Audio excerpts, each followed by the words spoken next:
کہا اے رسول اللہ کے خاندان والوں میں مسکین ہوں، رات سے روٹی کھائی ہے، نہ صبح کھا سکا نہ دوپہر۔ کسی نے بتایا ہے کہ اس دروازے سے خالی کوئی نہیں جاتا۔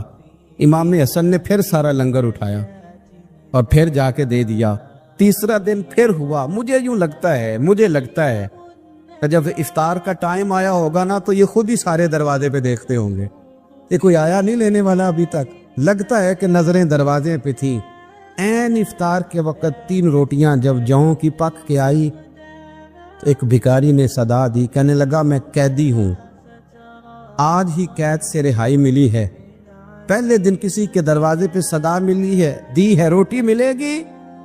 امام حسن وہ کھانا دے کے واپس لوٹے، کھجور اور پانی سے افطار ہوا، اور جیسے ہی مسجد نبوی میں تینوں باپ بیٹا نماز پڑھنے گئے تو مولا علی کہتے مجھے بتانا نہیں پڑا، رسول کریم نے میری طرف دیکھ کے فرمایا علی تیرا، فاطمہ کا، حسن اور حسین کا 3 دن والا عمل خدا کو بھی بڑا پسند آیا ہے اور محمد مصطفیٰ کو بھی بڑا پسند آیا۔